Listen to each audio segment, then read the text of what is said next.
Krishna Chaitanya Prabhu Nityananda Shri Advaita Gadadhar Shivasadi Gaur Bhakta. And now chapter 16, conclusion of teachings to Sanatan Goswami. Shri Krishna Chaitanya Prabhu Nityananda Shri Advaita Gadadhar Shivasadi Gaur Bhakta.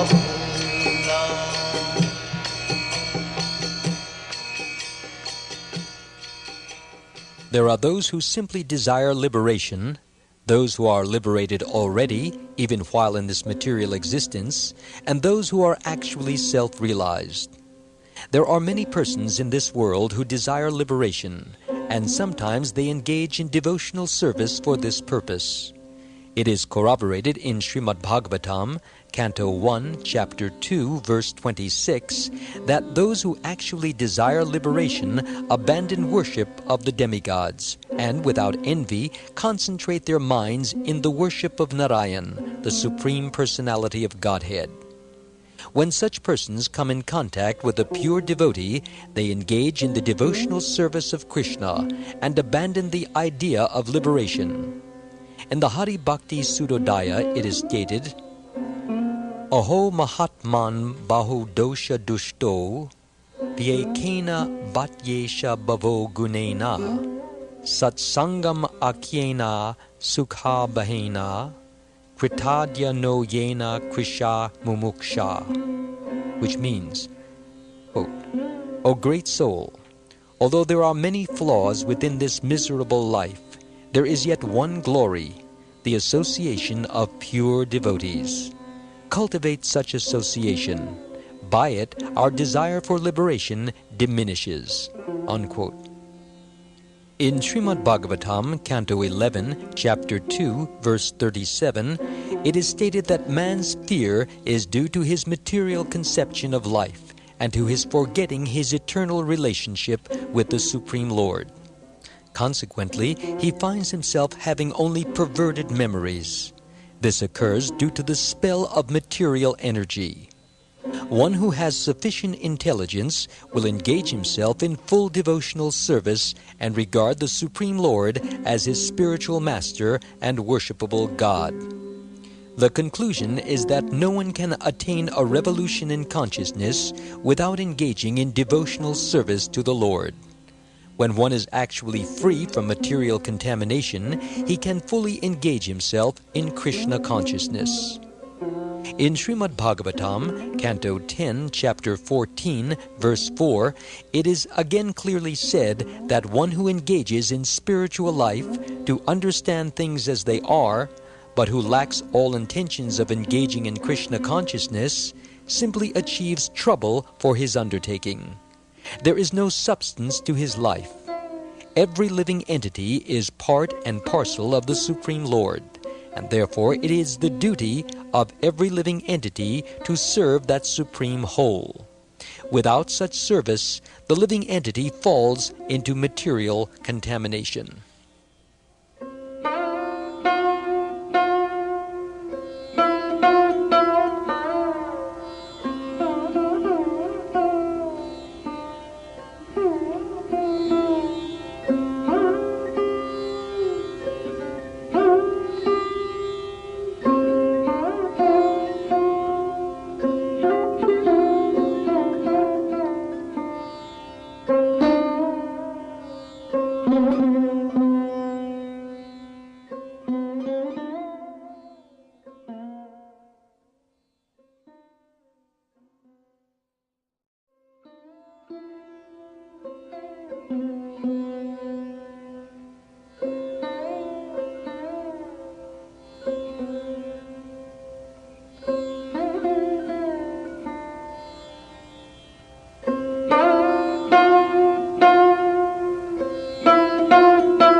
Lord Chaitanya concluded his teachings to Sanatana Goswami by pointing out that the 6 kinds of Atmaramas engage in some kind of devotional service to Krishna.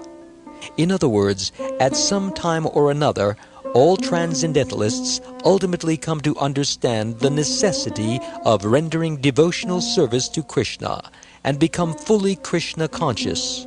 Even if one is very learned or extravagant, he can still engage in the devotional service of the Lord.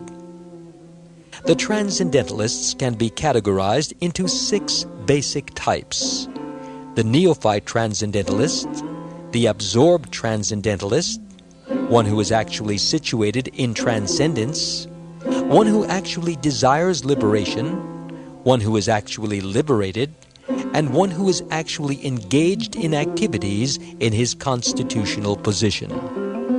All of these are called Atmaram. When a person becomes Atmaram, or a great thinker in Krishna consciousness, he fully engages in devotional service.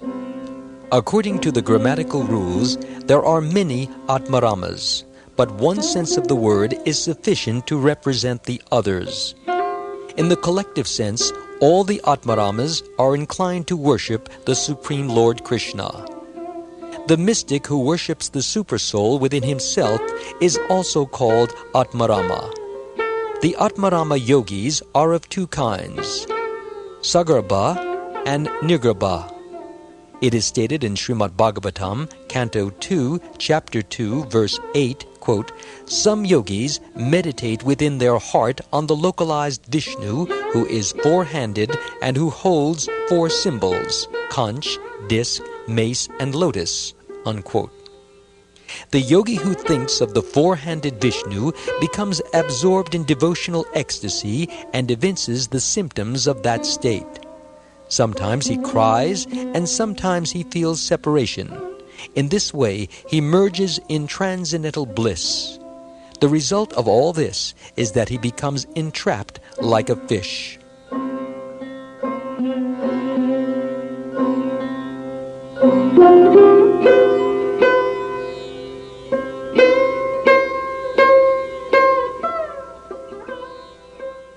The Sagarbha and Nirgarbha yogis can be further divided into 3 categories: the beginner, the ascendant, and he who has already attained perfection.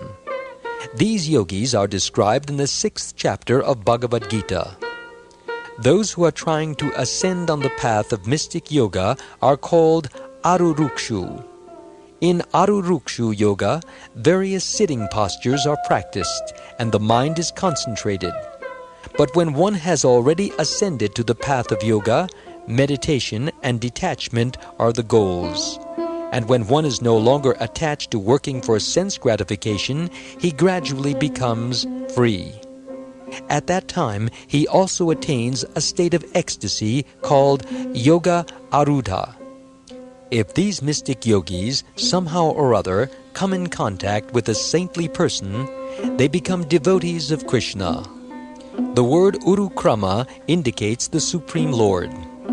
All the Atmaramas are engaged in devotional service to Urukrama. Before engaging in devotional service, such transcendentalists are called Shantas or pacified devotees. The word Atma or self is sometimes translated as mind. Sometimes mental speculators present philosophical theories in different ways, but when they come in contact with saintly persons engaged in devotional service, they also become devotees. Srimad Bhagavatam, Canto 10, Chapter 87, Verse 18, describes the 2 classes of yogis, Sagarbha and Nirgarbha, as follows, quote, "The yogis begin their practice of yoga by worshipping the abdomen, and they try to concentrate their attention on their intestines. Gradually, their meditation rises to the heart and concentrates on the mind and the heart. Then their attention rises to the top of the head, and one who can rise to that position is understood to have become perfect and to be no longer subjected to birth and death." Unquote. Even if such yogis come in contact with pure devotees, they also render causeless devotional service to the Lord.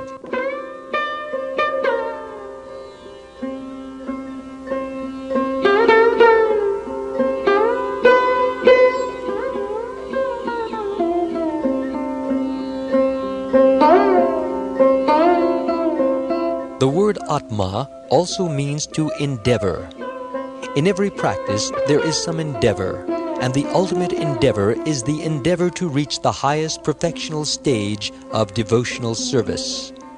In Srimad Bhagavatam, Canto 1, Chapter 5, Verse 18, it is stated that one should try to attain the highest goal, which cannot be attained either in the higher or lower planetary systems. The idea is that material happiness and misery are available in all planetary systems in the course of time, but the highest achievement, devotional service, cannot be attained anywhere without endeavor. Therefore, in the Brihanaradiya Purana, it is said that one who is serious about understanding the highest perfectional stage of devotional service can become successful in everything simply by his endeavor. One cannot attain the highest perfectional stage of devotional service without personal endeavor. As Krishna states in Bhagavad Gita, Tesham satata yuktanam bhajatam priti purvakam dadami buddhi yogam tam yena mam upayanti te, which means, quote, to those who are constantly devoted and worship me with love, I give the understanding by which they can come to me. Unquote. From the Bhagavad Gita, Chapter 10, Verse 10. The word Atma also means patience and perseverance. By patience and perseverance, one can achieve the highest stage of devotional service. As far as the word Muni is concerned, there are additional meanings. The word also refers to a bird and a large black bee. Another meaning of the word Nigranta is a foolish person. Thus, even birds, bees, and foolish people engage in the service of the Supreme Lord when they are favored by the pure devotee. Indeed, it is stated in Srimad Bhagavatam, Canto 10, Chapter 21, Verse 14, that the birds are devoted to the service of the Supreme Lord. It is also stated there, Canto 10, Chapter 15, Verse 6, that black bees always follow Krishna and Balaram. Concerning this, Sri Krishna even described the devotional service which the bees and wasps were rendering unto the Supreme Personality of Godhead.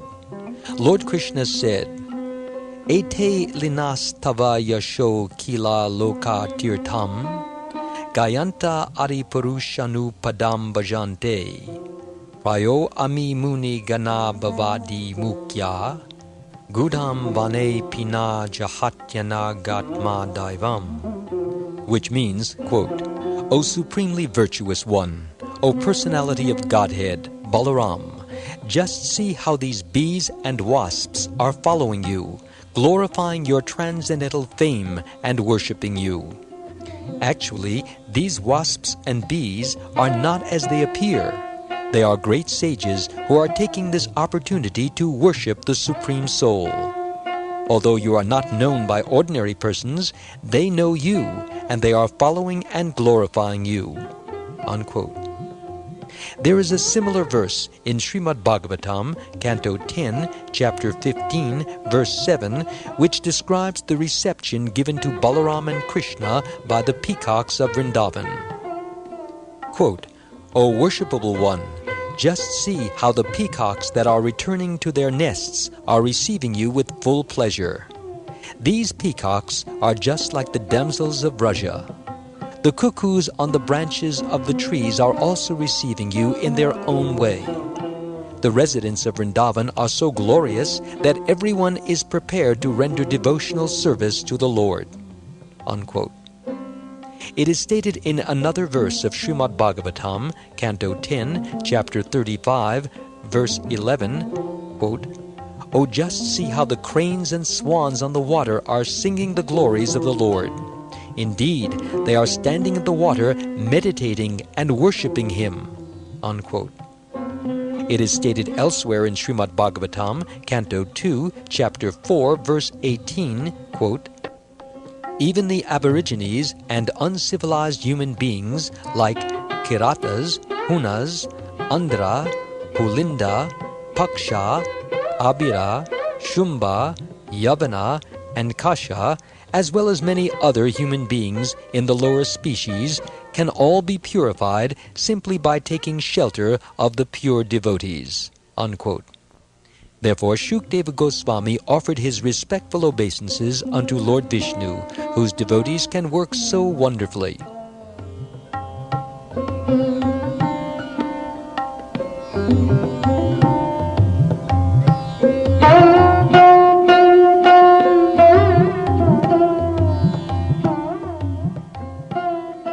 Another meaning of the word dhriti is to realize oneself as elevated.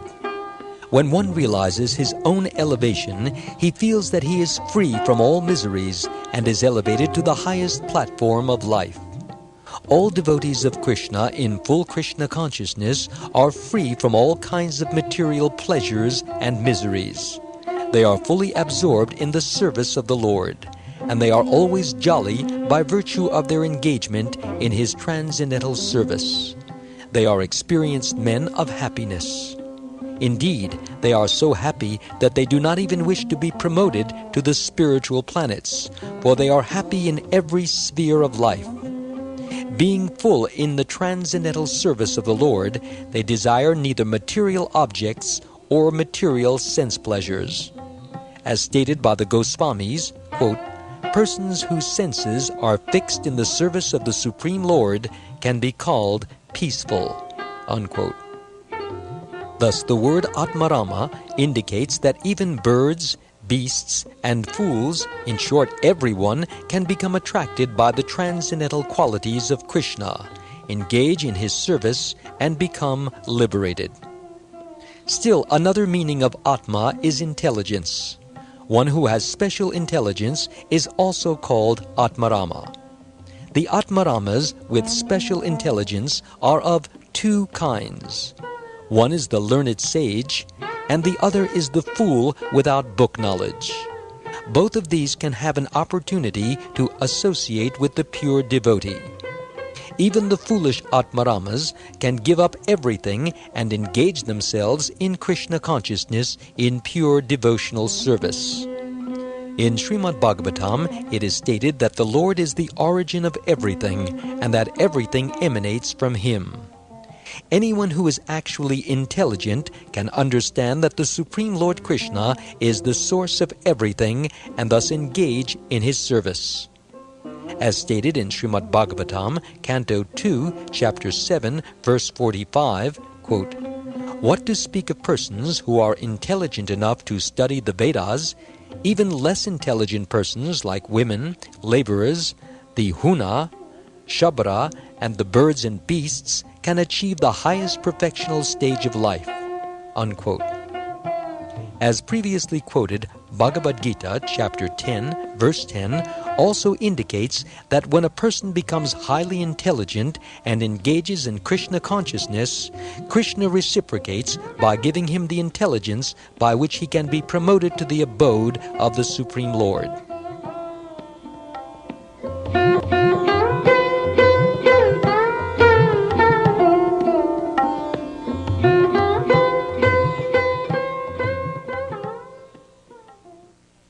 The Lord then told Sanatan Goswami that the association of good devotees, engagement in transcendental service of the Lord, the understanding of Srimad Bhagavatam, the chanting of the holy name of the Lord, and residence in a holy place like Vrindavan or Mathura are all very important for elevation to the transcendental plane. One need not attain all 5 of these items. If one is expert in just one of them, he will, without fail, be elevated to the stage of love of Godhead. One who is actually intelligent gives up all material desires and engages in the transcendental service of Krishna. The influence of devotional service is such that when a person engages in it, he gives up all material desires and becomes fully attached to Krishna, being inspired by the transcendental qualities of the Lord. Such is the beauty of the Lord in the eyes of his devotee. Another meaning of the word Atma is nature. In this case, the word Atmarama indicates that everyone is enjoying the particular nature he has acquired. However, the ultimate nature, or the perpetual eternal nature of the living entity, is to serve the Supreme Lord. One who attains to the perfection of understanding his real nature as eternal servant of the Lord gives up his designative, that is material or bodily, conception of life. That is real knowledge. Those who are in pursuit of knowledge and who get the opportunity to associate with a pure devotee also engage in the devotional service of the Lord. Sages like the 4 Kumaras, as well as fools and birds, can engage in the Lord's transcendental service. By being favored with Krishna's causeless mercy, anyone and everyone can be elevated to the platform of Krishna consciousness.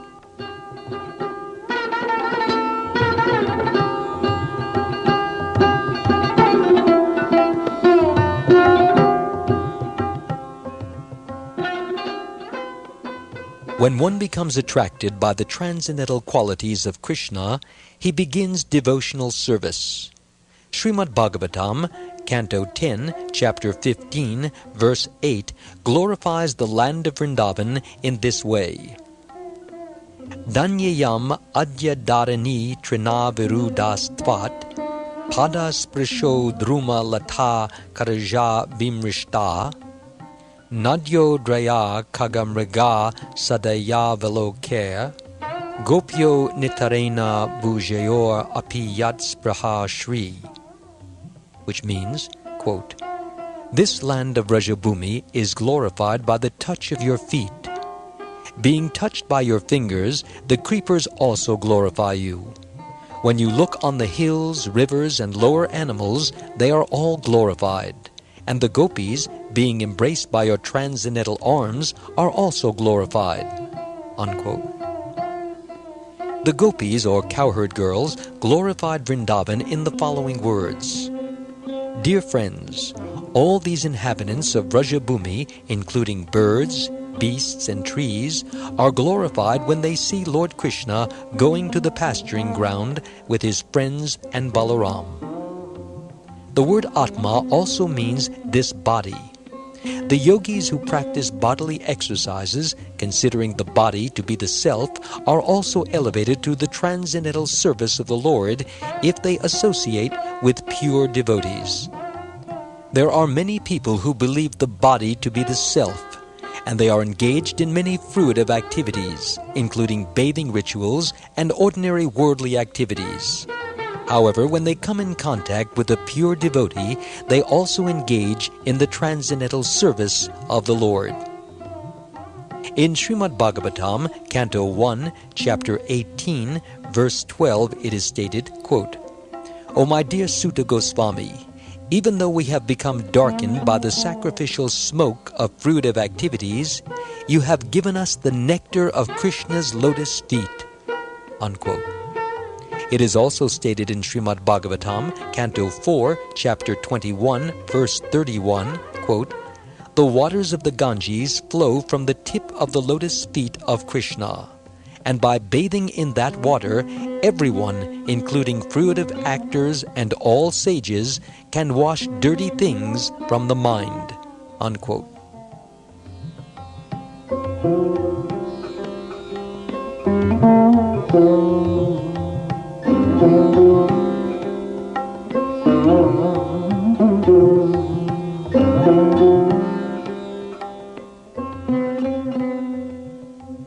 Even those who believe that the body is the self, or those who are full of material desires, are also, in a sense, Atmarama.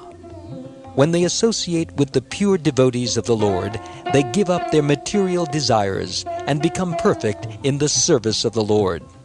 The best example of this is found in the Hari Bhakti Sudodaya, chapter 7, verse 28, wherein Dhruva Maharaj said, Stanabilashi tapasi stito ham, tvam praptavan deva munindra guhyam, kacham vichinvan api divya ratnam, svamin kritarto smivaram nayache. Which means, quote, My dear Lord, I came to worship you because I desired some land on this earth. But fortunately I have attained you, who are beyond even the perception of great sages and saintly persons. I came to search out some particles of colored glass, but instead I found a very valuable gem like you. I am satisfied, and I do not desire to ask anything of you. Unquote. There is also another meaning to the word Nigranta. The word can also mean foolish hunter or wretched poor man. There is one instance of a hunter who attained salvation and engaged himself in the devotional service of the Lord simply by associating with the pure devotee Narad. Indeed, Lord Chaitanya told Sanatana Goswami the following story of the hunter's meeting with Narad.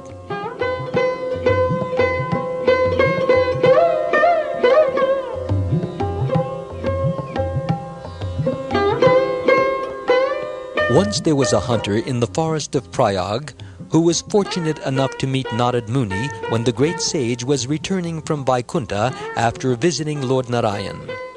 Narad came to Prayag to bathe in the confluence of the Ganges and Yamuna. While passing through the forest, Narad saw a bird lying on the ground. The bird was half killed, being pierced by an arrow, and it was chirping pitifully. Further on, Narad saw a deer flopping about in agony. Further, he saw that a boar was also suffering, and in another place he saw a rabbit twitching in pain. All this made him very compassionate, and he began to think, Who is the foolish man who has committed such sins?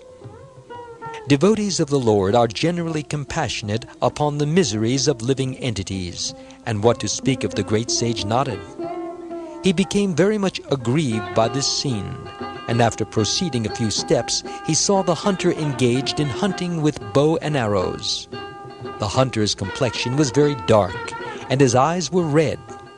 It appeared to be dangerous just to see him standing there with his bow and arrows, looking just like an associate of Yamaraj, Death.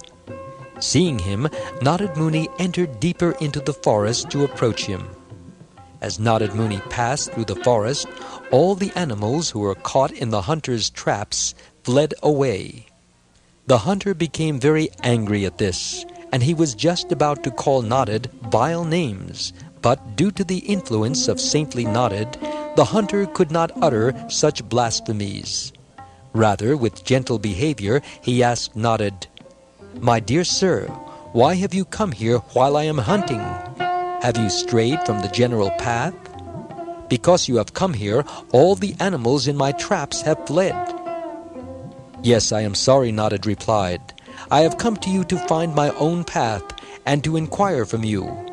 I have seen that there are many boars, deer, and rabbits on the path. They are lying on the forest floor, half dead and flopping about. Who has committed these sinful acts? What you have seen is all right, the hunter replied. It was done by me. If you are hunting all these poor animals, why don't you kill them at once? Narad asked. You have killed them, and they are suffering in their death pangs. This is a great sin. If you want to kill an animal, why don't you kill it completely? Why do you leave it half killed and allow it to die flopping around? My dear Lord, the hunter replied, my name is Mrgari, enemy of animals. I am simply following the teachings of my father, who taught me to half-kill animals and leave them flopping about. When a half-dead animal suffers, I take great pleasure in it. I beg one thing from you only, Narad implored. Please accept it. Oh yes, sir, I shall give you whatever you like, the hunter said. If you want some animal skins, come to my house. I have many skins of animals, including tigers and deer. I shall give you whatever you like. "I do not want such things," Narad replied. "However, I do want something else. If you kindly grant it to me, I shall tell you. Please, henceforth from tomorrow, whenever you kill an animal, please kill it completely. Don't leave it half dead." "My dear sir, what are you asking of me? What is the difference between half killing an animal and killing it completely?" "If you half kill the animals, they suffer great pain," Narad explained. "And if you give too much pain to other living entities, you commit great sin. There is a great offense committed when you kill an animal completely, but the offense is much greater when you half kill it. Indeed, the pain which you give half-dead animals will have to be accepted by you in a future birth."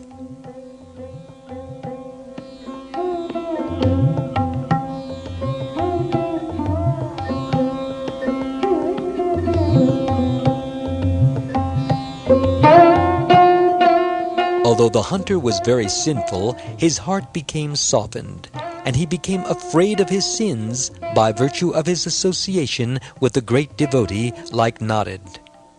Those who are grossly sinful are not at all afraid of committing sins, but here we can see that because his purification began in the association of a great devotee like Narad, the hunter became afraid of his sinful activities.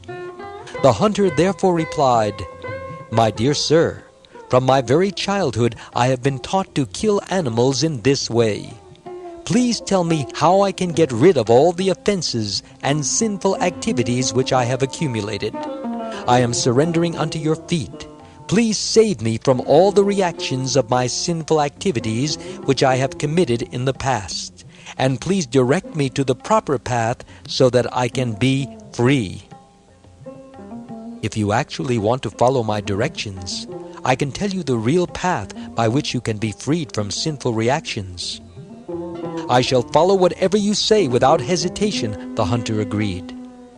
Narad then told him to first break his bow. Only then would he disclose the path of liberation. "You are asking me to break my bow," the hunter protested, "but if I break it, what will be the means of my livelihood?" "Don't worry about your livelihood," Narad said. "I shall send you sufficient grains in order to live." The hunter then broke his bow and fell down at the feet of Narad. Narad got him to stand up, and he instructed him, "Just go to your home and distribute whatever money and valuables you have to the devotees and the Brahmins. Then just come out and follow me, wearing only one cloth. Construct a small thatched house on the river bank and sow a tulsi plant by that house. Just circumambulate the tulsi tree and every day taste one fallen leaf. Above all, always chant Hare Krishna, Krishna Krishna, Hare Hare, Hare Rama, Rama Rama, Hare Hare. As far as your livelihood is concerned, I shall send you grains, but you will only accept as much grain as you require for yourself and your wife." Narad then relieved the half-dead animals, and getting freed from their dreadful condition, they fled away. Upon seeing Narad execute this miracle, the dark hunter was struck with wonder. After taking Narad to his home, he bowed down again at his feet.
Narad returned to his place, and the hunter, after returning home, began to execute the instructions Narad had given him.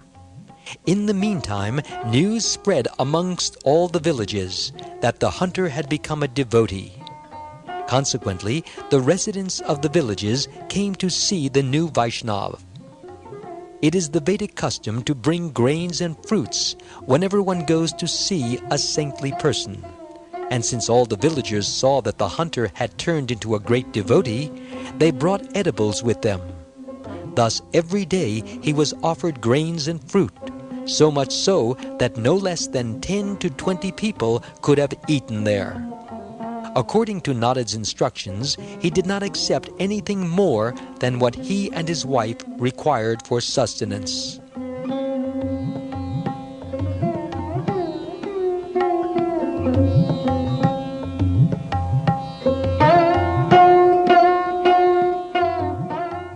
After some days had passed, Narad told his friend Parvat Muni, "I have a disciple. Let us go to see him and see if he is doing well." When the two sages, Narad and Parvat, went to the hunter's home, the hunter saw his spiritual master coming from the distance, and he began to approach him with great respect. On his way to greet the great sages, the hunter saw that there were ants on the ground before him, and that they were hindering his passage. When he reached the sages, he tried to bow down before them, but he saw that there were so many ants that he could not bow down without crushing them. Thus he slowly cleared away the ants with his cloth. When Narad saw that the hunter was trying to save the lives of the ants in this way, he was reminded of a verse in the Skanda Purana. Quote, "Is it not wonderful that a devotee of the Lord is not inclined to give any sort of pain to anyone, not even to an ant?" Unquote. Although the hunter formerly took great pleasure in half-killing animals, since he became a great devotee of the Lord, he was not prepared to give pain even to an ant. The hunter received the two great sages at his home and offered them a sitting place, brought water, washed their feet, took water to them to drink, and finally both he and his wife touched the water with their heads. After this, they began to feel ecstasy and began to dance and sing Hare Krishna, Krishna Krishna, Hare Hare, Hare Rama, Rama Rama, Hare Hare. They raised their hands and danced with their clothes flying. When the two great sages saw this ecstasy of love of Godhead manifest in the body of the hunter, Parvat Muni told Narad, "You are a touchstone, for by your association even a great hunter has turned into a great devotee."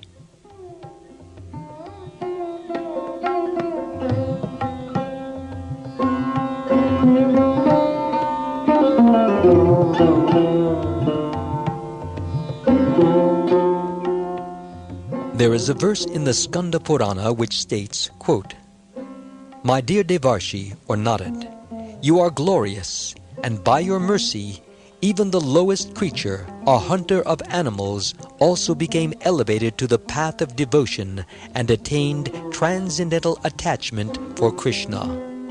Unquote. At length, Narad inquired of the hunter devotee, "Are you getting your foodstuff regularly?" "You send so many people," the hunter replied, "and they bring so many edibles that we cannot begin to eat them." "That's all right," Narad replied. "Whatever you are getting is all right. Now just continue your devotional service in that way."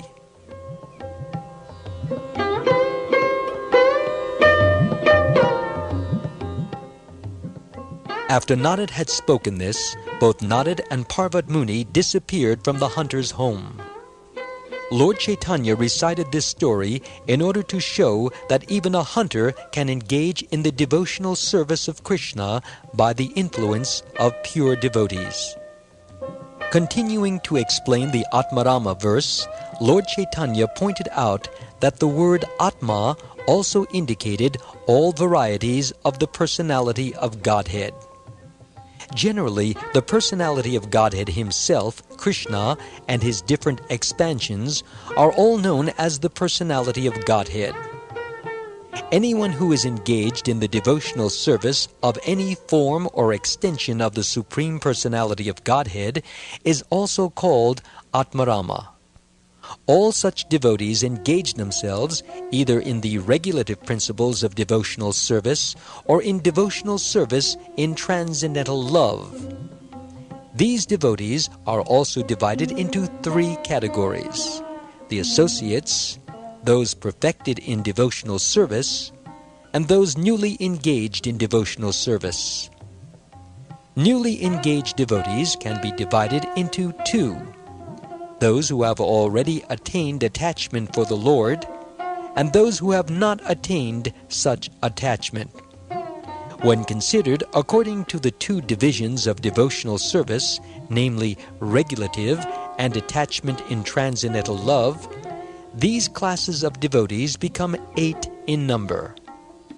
By following the regulative principles of devotion, the perfect associates of the Lord are further divided into 4 classes: the servants, the friends, the parental superiors, and the fiancés. Just as some devotees are perfected by the execution of devotional service, so some of them are eternally perfect. Of those following the regulative principles of devotional service, there are the advanced and the beginners. And in the transcendental loving service of the Lord, there are 16 types of devotees. Thus the Atmaramas can be considered to exist in 32 divisions. If the words Muni, Nigranta, Cha, and Api are applied to the 32 classes, then there are 58 different types of devotees. All these devotees can be described by one word: Atmarama. There may be many different kinds of trees standing in the forest, but the word tree describes them all.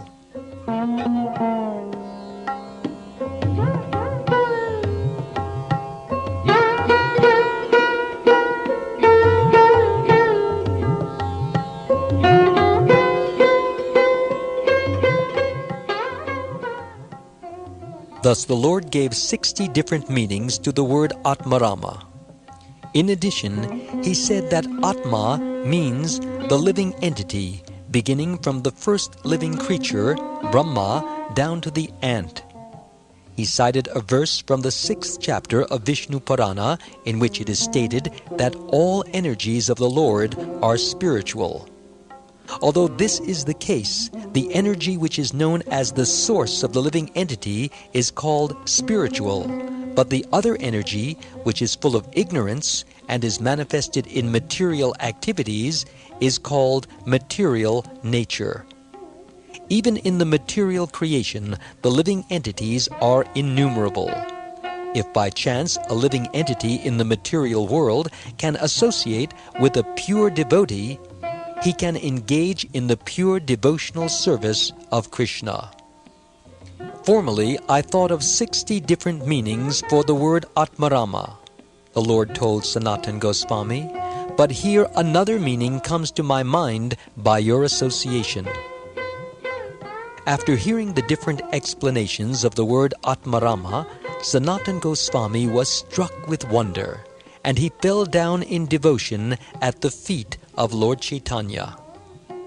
I understand that you are personally the Supreme Personality of Godhead, Krishna, Sanatana said. And with your breathing, there are many manifestations of Vedic literature. You are the teacher of Srimad Bhagavatam, and you best know the meanings of the verses of Srimad Bhagavatam. It is not possible for others to understand the confidential meanings of Srimad Bhagavatam without your mercy. Do not try to praise me in that way, the Lord told Sanatana. Just try to understand the real nature of Srimad Bhagavatam. Srimad Bhagavatam is the sound representation of the Supreme Lord Krishna. Therefore, Srimad Bhagavatam is not different from Krishna. Krishna is unlimited, And similarly, each word and letter of Srimad Bhagavatam has unlimited meanings. One can understand these meanings through the association of devotees. Don't then say that Bhagavatam is simply a collection of answers to questions.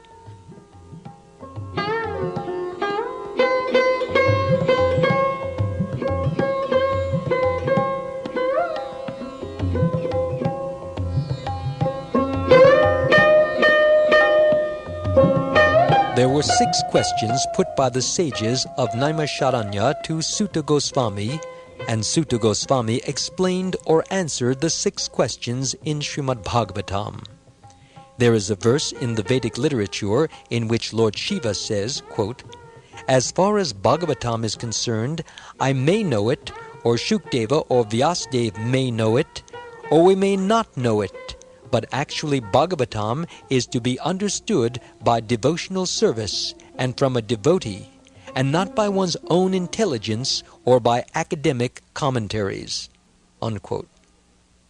At the beginning of Srimad Bhagavatam, Canto 1, Chapter 1, Verse 23, the sages of Naimisharanya asked, "Bruhi Yogeshvare Krishne, Brahmanye Dharma Varmani, Svam Kashtam Adunopete, Dharma Kam Sharanam Gataha," which means, quote, "My dear sir, kindly tell us whether the principles of religion have gone with the Lord after his departure for his own abode. How can we find such principles after his departure?" Unquote. The reply was, Canto 1, Chapter 3, Verse 43, "Krishne svadha mopagate, dharma jnana dibi saha, kalo nashta drishamesha, puranarko dunodita," which means, quote, "After Krishna departed to his abode with all religious principles, his representative, the Srimad Bhagavatam, the Mahapurana, remains as the blazing, illuminating sun." Unquote. Lord Chaitanya then told Sanatana Goswami, "I was just like a madman in describing this Atmaram verse in so many ways. Do not mind if I have said something mad. But if someone becomes a madman like me, he can understand the real meaning of Srimad Bhagavatam as I have explained it." Then Sanatana Goswami, with folded hands, fell at the feet of Lord Chaitanya and prayed. "My dear Lord," he said, "you have asked me to prepare the regulative principles of devotional service, but I belong to the lowest caste. I have no knowledge. I do not know how such an important task can be finished by me. If you will kindly give me some hints about the preparation of such a book on devotional service, it may be that I shall be qualified to write it." The Lord then blessed him, saying, "Whatever you write, by the grace of Krishna, will come out of your heart and will be accepted as you have requested.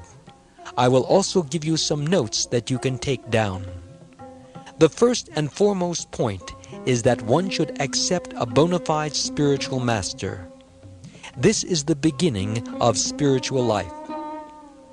Lord Chaitanya then requested Sanatana Goswami to write down the symptoms of a true guru and the symptoms of a true devotee. The symptoms of a devotee are described in the Padma Purana. A person who is a qualified Brahmin and at the same time has all the symptoms of a devotee can become a spiritual master for all classes of men. Such a devotee and spiritual master must be respected as God himself. Even though a person may be born in a very respectable Brahmin family, he cannot become a bona fide spiritual master if he is not a devotee of the Lord. One should not mistakenly think that a bona fide spiritual master has to be born in a called Brahmin family. The idea is that a spiritual master must be a qualified Brahmin. That is, he must be qualified by his activities.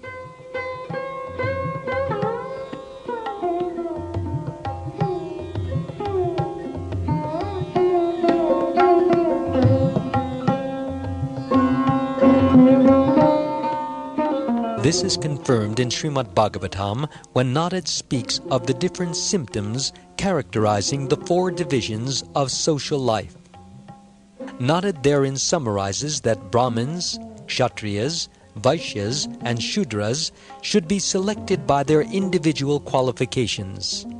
In his commentary, Sridhar Swami has noted that birth in a family of Brahmins does not necessarily mean that one is a Brahmin. One must be qualified with the symptoms of a Brahmin, as the symptoms are described in the Shastras. In the disciplic succession of the Gaudiya Vaishnav Sampradaya, there are 2 great acharyas, Thakur Narottam and Shyamananda Goswami, who were not born in Brahmin families, but were accepted as spiritual masters by many Brahmins of fame, including Ganga Narayan, Ramakrishna, etc. In this way, there are symptoms which the prospective devotee evinces, and both the disciple and the spiritual master must see whether each other is eligible to become either a bona fide spiritual master or a bona fide student. One should then know that the only worshipable object is the Supreme Personality of Godhead, and one should learn the various mantras and sacred songs.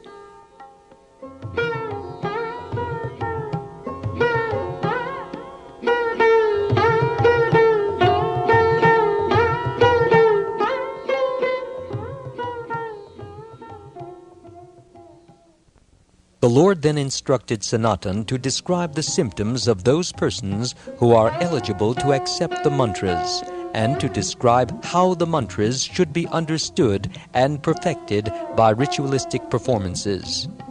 Then the Lord described initiation, morning duties, and duties of cleanliness, washing the face and brushing the teeth, the process of work, and the prayers to be recited both in the morning and the evening. The Lord also described how one should worship the spiritual master and mark one's body with gopi chandan. He also described how one should collect the tulsi leaves and wash the room and temple of the Lord. And he also described how one should awaken Krishna from his sleep. Lord Chaitanya also described different methods for worshipping the Lord, which are the methods of the 5-fold paraphernalia and 50-fold paraphernalia.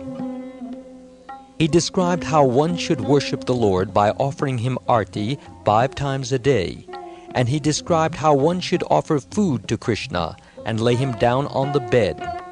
Lord Chaitanya also spoke of the effect of going to holy places where there are different temples of the Lord and seeing the form of God in the temple. He also spoke of the glorification of the transcendental name of the Lord and the different offenses which one can commit while worshipping. In the worship of the Lord, certain paraphernalia is used, such as conch shell, water, fragrant flowers, prayers, and hymns. And there is circumambulation and the offering of obeisances as well. One should follow the regulative principles of Purush Charana and accept Krishna Prasad, rejecting foodstuff which is not offered to Krishna. Lord Chaitanya also cautioned that one should not indulge in defaming a devotee who has the actual symptoms of a devotee.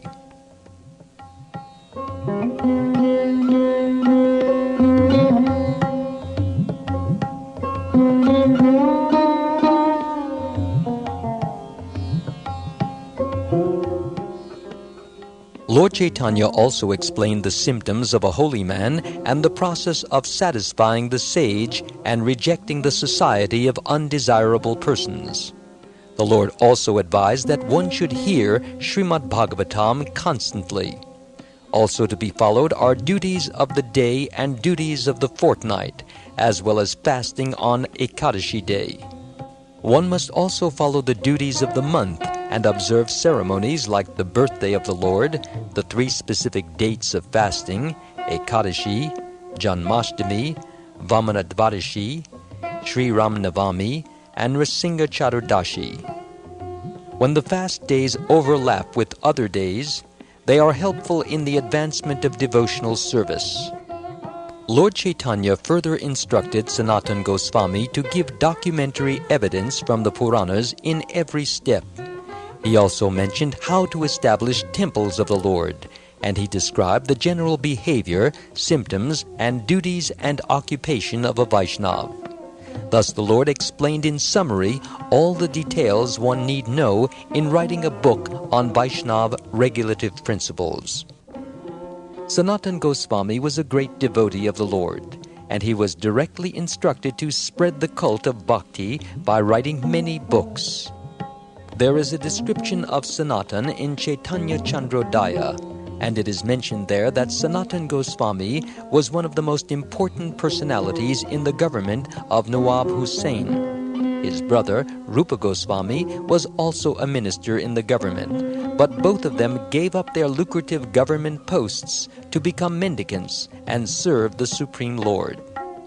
Externally, the brothers became just like ordinary mendicants, but their hearts were filled with transcendental loving service and a great love for the cowherd boy of Vrindavan. Indeed, Sanatana Goswami was dear to all pure devotees of his time.